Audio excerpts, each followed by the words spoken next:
Alors, on va reprendre cette journée. Je ne sais pas si certains d'entre vous ont pu voir aller au musée. Si ce n'est pas le cas, et si vous avez le désiré, vous pouvez y retourner à partir à la fin de la journée, vers 16h30. Le musée ferme à 18h. Alors, on a pu y aller, et puis malheureusement, la Grand Goût n'était pas exposée. Et non. Et donc, d'où l'avantage de pouvoir voir les scans 3D que Vincent Lagardère a réalisé. Vincent Lagardère est responsable d'équipe pour l'association Alienor.org, de conseil des musées de Poitiers. Et donc, c'est la première intervention sur cette première session de l'après-midi sur la reconstruction 3D, qui est des technologies qui se développent beaucoup et qui même est accessible au grand public. Et bien voilà, donc il a scanné notamment des pièces de musée, du musée Sainte-Croix, et il va nous faire sa présentation. Je vais essayer d'être bref et de maintenir un maximum de temps pour les questions s'il y en a. Je voudrais juste présenter un petit peu l'association Alienor.org. C'est une association qui a été fondée déjà au siècle dernier, 1994, et l'idée c'était de constituer une base de données d'inventaire des collections.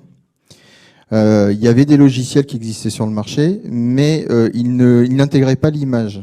Et donc là, ça me paraît intéressant dans le cadre de la journée de dire que la première chose que l'on voulait en 94, c'était non seulement de pouvoir faire l'inventaire des collections, mais de pouvoir le faire avec l'image. L'image qui était de faible DPI. On était sur des JPEG de 300 kg max. Et l'idée, c'est que c'est un fonctionnement d'association qui fédère en fait un certain nombre de musées dans la région. Alors, initialement, dans la région Poitou-Charentes, ce qui explique le maillage, on travaille quasiment avec la totalité des musées de collection publique en région Poitou-Charentes, ex-région Poitou-Charentes, et on a depuis la fusion des régions, on a quelques musées qui nous ont rejoints sur les territoires limousin et aquitains, en sachant que, grosso modo, comme on utilise une technologie informatique, il y a un choix qui a été fait dans les années 2000. Les gros musées avaient fait un autre choix technologique et donc n'ont pas souhaité pour l'instant nous rejoindre sur ces aspects d'inventaire des collections, d'inventaire en base de données des collections. Donc, on a un fonctionnement associatif classique, un conseil d'administration, une participation active des musées qui sont adhérents. C'est les musées et les collectivités territoriales des musées qui adhèrent au conseil des musées. On est une équipe de 4 salariés, 3 salariés en fait temps plein et un salarié apprenti. Et on a le soutien de la DRAC de Nouvelle-Aquitaine.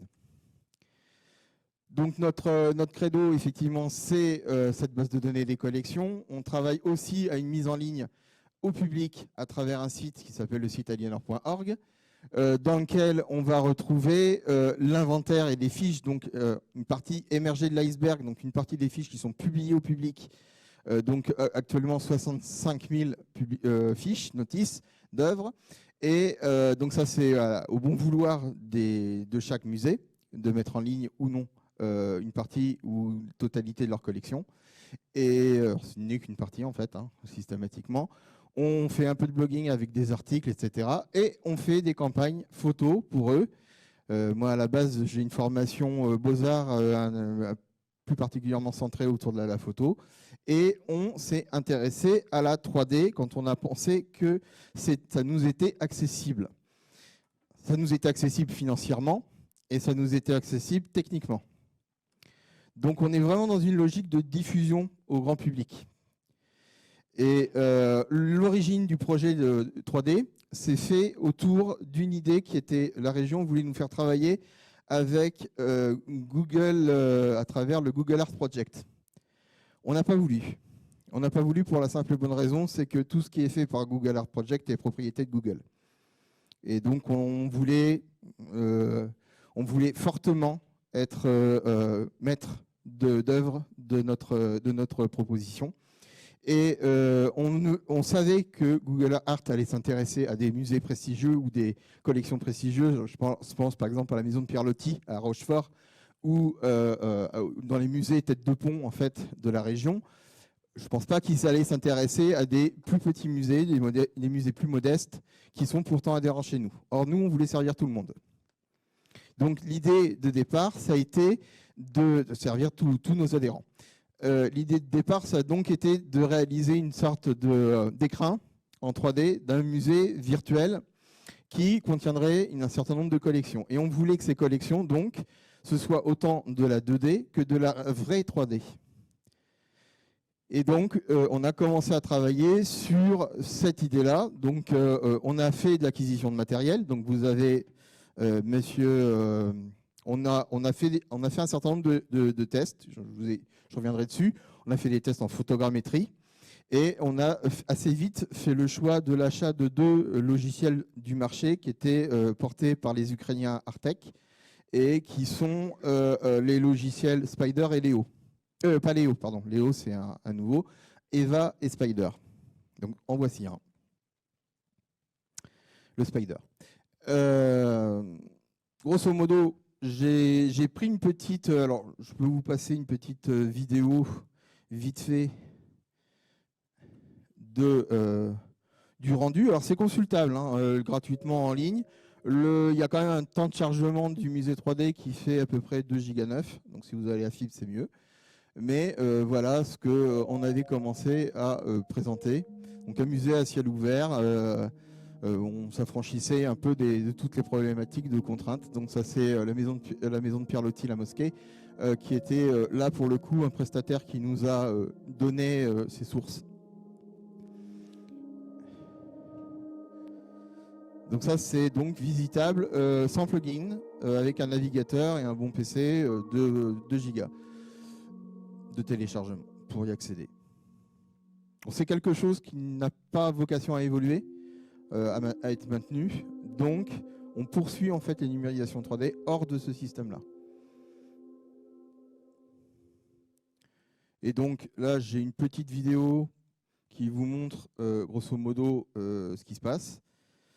Quand je suis dans un musée, je scanne donc juste en lumière avec une projection de maillage et j'enregistre en me tenant à une bonne distance. Alors c'est les tout débuts que vous avez là, c'est les tout débuts de la solution. On a commencé avec une solution logicielle qui était à la version 13, on en est à la version 18. Il y a énormément de choses qui ont évolué, ça c'est une bonne chose pour nous, c'est-à-dire qu'on a fait l'acquisition d'un matériel qui vieillit, donc de temps en temps qui part en calibration et en optimisation. Mais par contre, chaque nouvelle version jusqu'à présent est un bon qualitatif en termes de temps et de facilité de scan.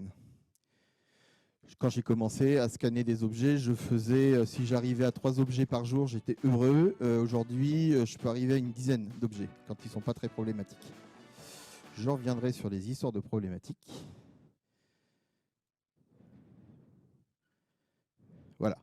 Donc on avait fait des essais de photogrammétrie. Alors des photogrammétries, j'ai entendu ce matin des gens s'exprimer là-dessus. On est sur du système très light.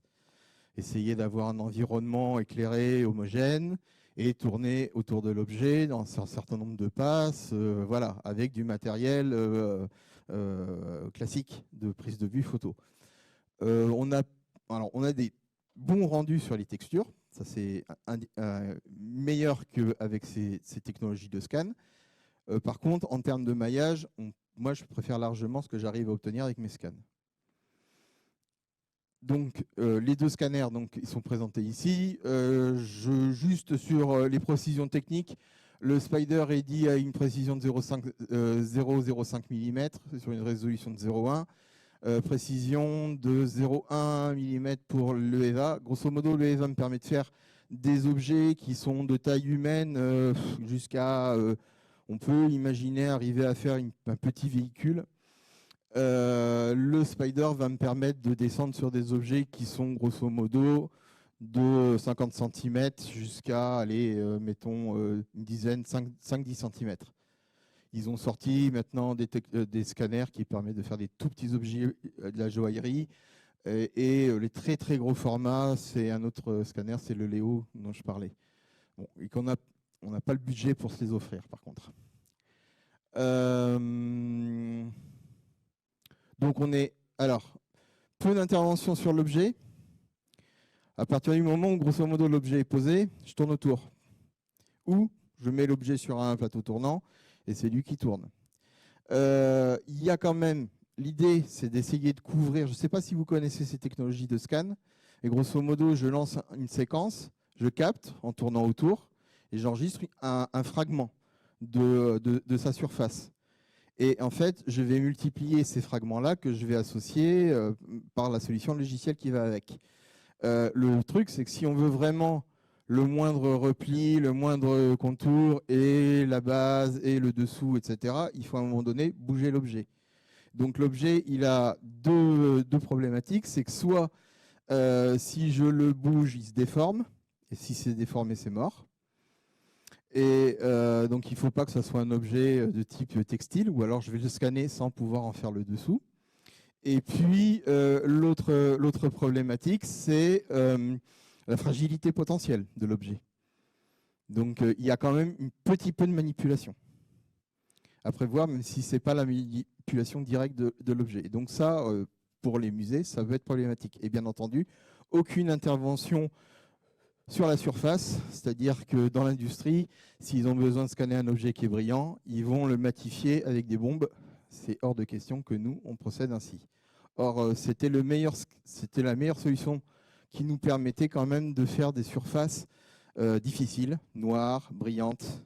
Bien sûr, on ne peut pas faire du vert, on ne peut pas faire tout ce qui est transparent. Ça ne marchera pas. Ou au moins, ça marchera, mais ça opacifiera le résultat. On aura le maillage, mais on n'aura pas le résultat final. Donc, je vais super vite, peut-être trop vite, désolé. Donc, on est aujourd'hui, qu'est-ce qu'on a fait nous? Quels sont nos usages sur la 3D? Nos usages sur la 3D, c'est déjà pour l'association de pouvoir mettre en ligne des objets tridimensionnels manipulables sur écran. Et c'est notre domaine d'intervention, c'est la base de données en ligne sur Internet aussi. Donc, c'est une diffusion sur Internet qu'on fait. Et donc, aujourd'hui, les fiches, comme la Grande Goule, par exemple, sont consultables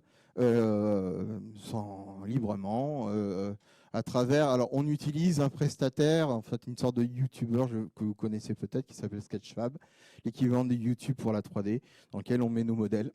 Et on bénéficie ainsi de tout leur système d'orbiteurs.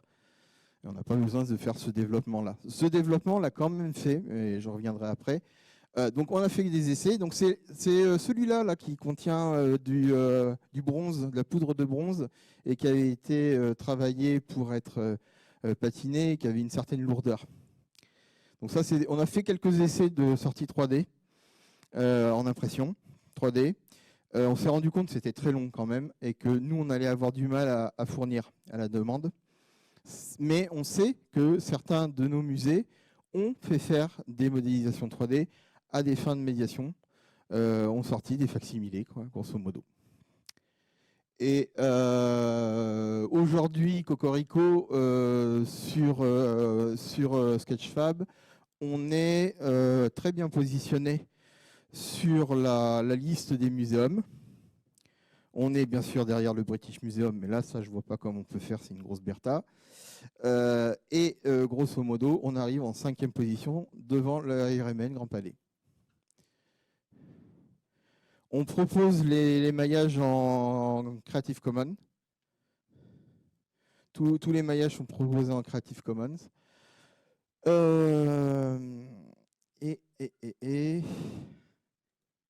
Donc, la médiation in situ. Ce qui a été réalisé quand même, ce qui nous a été demandé, c'est on a travaillé avec l'IUT de La Rochelle pour réaliser un petit applicatif qui permet de faire tourner un orbiteur et des points d'intérêt, c'est-à-dire vous zoomez sur l'objet et vous mettez un petit tip tool qui explique une information sur l'objet. Et ça a été proposé pour pouvoir être mis sur des applicatifs, des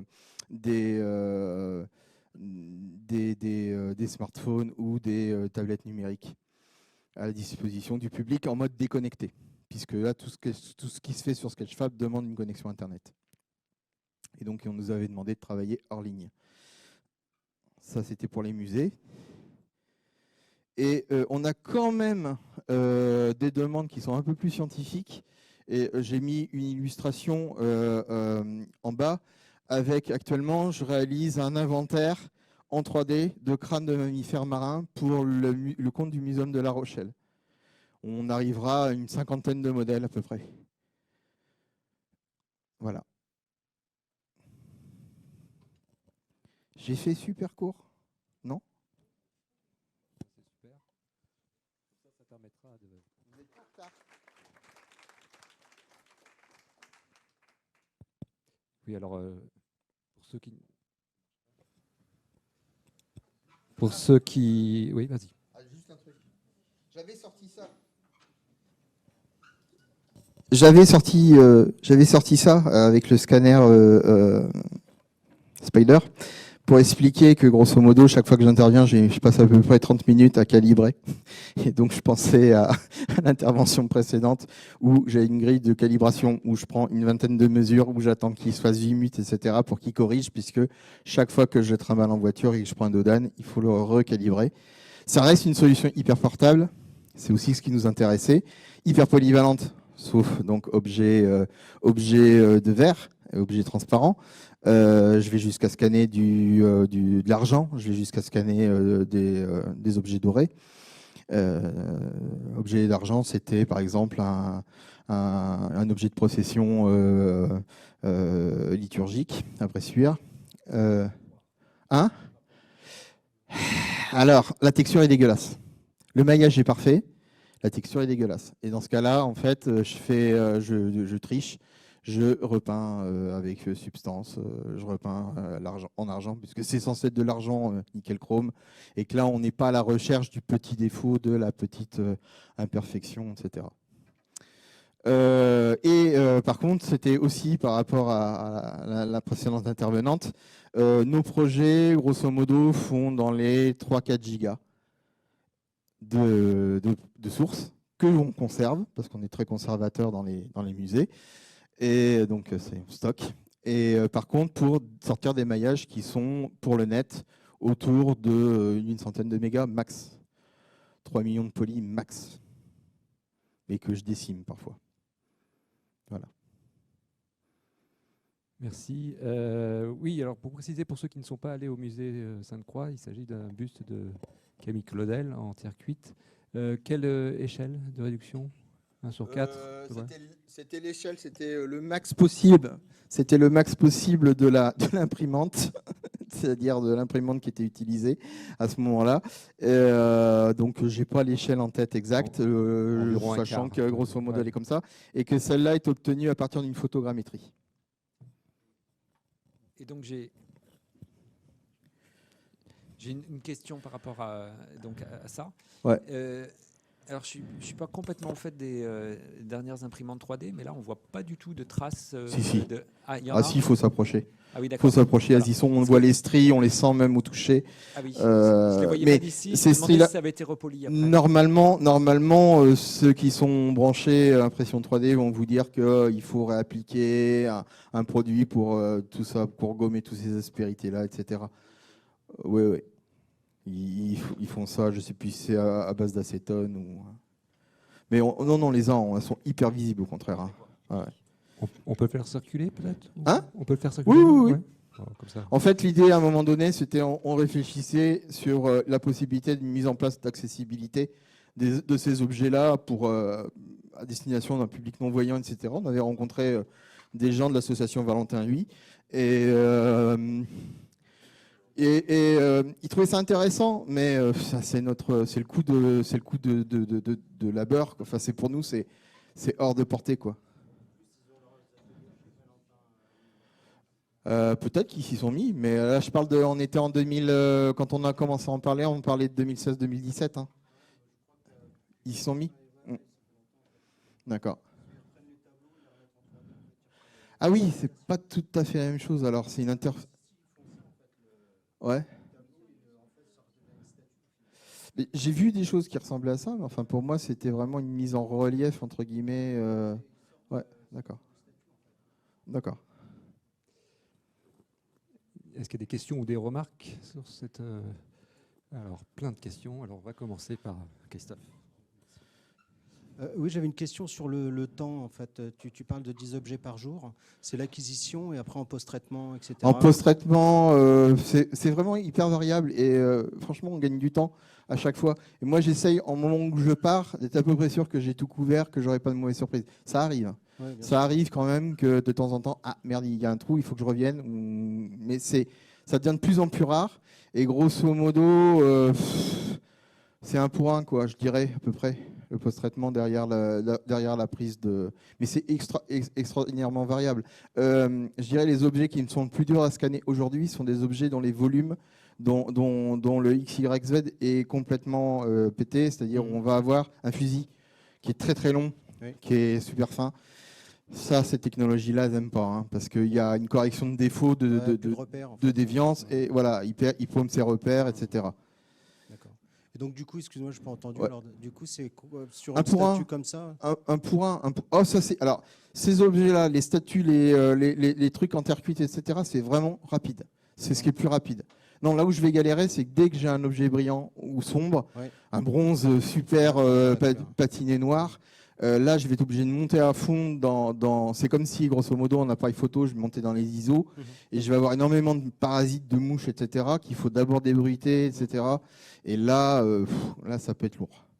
Et la détection se fait lentement aussi, quoi. D'accord. Et puis, plus l'objet est complexe, plus je vais passer de temps à tourner autour. Plutôt 1 heure, 2 heures, 5 heures. Ah non. Sur le temps de la prise, Ouais. Ah, Non, après, pour le post-traitement. oh, le post-traitement, c'est franchement, c'est proportionnel déjà à la taille des données. C'est-à-dire que si je fais un tout petit objet qui ne fait pas très lourd, ça va être très rapide. Par contre, je vais avoir des temps de calcul qui peuvent être longs. Mais par exemple, je me souviens avoir fait un costume de Pierre Loti, un costume d'Osiris de Pierre Loti, donc taille humaine. Et l'objet, au début, dans les premières solutions logicielles, je mettais jusqu'à un week-end entier à le faire tourner, à faire tourner la machine pour qu'il me sorte quelque chose. Juste un alignement, pour qu'il me sorte un alignement. Et cet alignement, je devais le reconduire jusqu'à être bon. Et là, aujourd'hui, non, j'ai plus ce problème-là. Et je suis vraiment un pour un, je dirais. Donc, si je passe 3 heures sur un objet, je vais passer 3 heures sur son post-traitement, quoi. À tout hasard, là, sur les bronzes de Camille Claudel, est-ce que tu as un exemple à nous montrer? On avait fait la valse. Peut-être que tu peux nous montrer, puis je passe le micro pour les autres questions. On avait fait la valse. Alors la valse posait le problème du fait d'une forte... des deux objets avec donc la poitrine, il était très difficile d'aller regarder en fait avec le scanner, d'aller voir la jonction en fait des deux poitrines. Donc là, il y avait un petit peu de réinterprétation pour finir le maillage. Je vais m'y rendre. Ce qui m'a oublié du coup.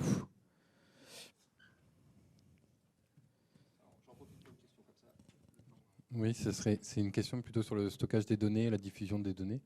Déjà, est-ce que c'est compatible avec les outils d'inventaire, par exemple des musées ou des services archéologiques, avec la base de données Ishtar ou une autre? Aucune idée. Nous, on ne stocke même pas dans notre base de données. On a des points OBJ en fait. Ce que je sors, c'est des points OBJ.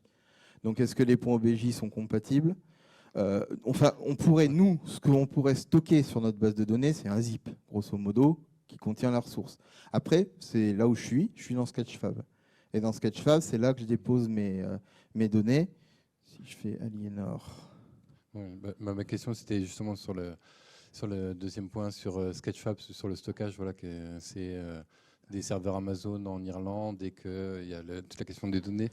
Alors, bien sûr, je lance la chose sur le Conservatoire national des données 3D et sur les données qui sont liées à des projets de recherche.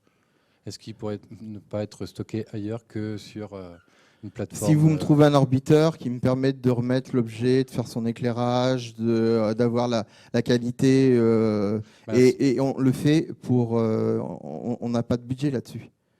Donc c'est important aussi. C'est-à-dire que Sketchfab nous met à disposition un compte. Oui, après, le consortium national des données 3D est gratuit si on est associé à un programme de recherche CNRS.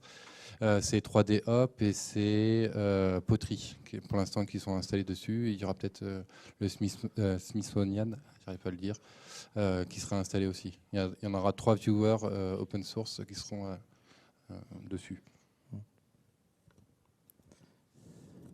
C'est important de donner ces informations-là aussi.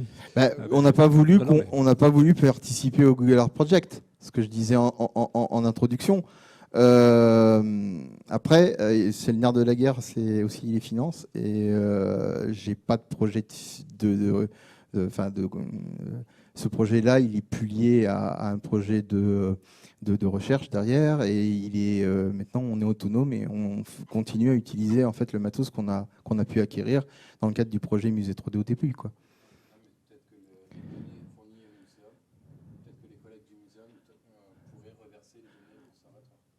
Ça, c'est après nous, on met en place une Creative Commons où on dit juste pas d'utilisation commerciale. On a juste bloqué l'utilisation commerciale et pas de l'autre chose, c'est pas de déformation. C'est-à-dire grosso modo, vous récupérez chez Relac. Et parce que alors ça serait pas dramatique dans un objet, dans un item ethno ou un truc comme ça, mais on a aussi la question des œuvres d'art, et là ça nous pose un problème qu'on mette enfin ça c'est n'importe quoi avec une œuvre d'art. On va contre le droit de paternité. Je cherche des expériences parce que je fais deux choses en même temps et j'ai un peu de mal. Musée Sainte-Croix, hop, et on avait parlé de quoi? Un bronze de Camille Claudel et Bronze de Camille La Valse. Claudel, La Valse. Voilà.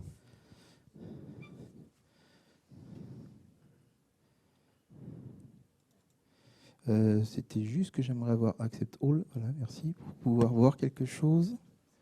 Full screen, voilà. Donc,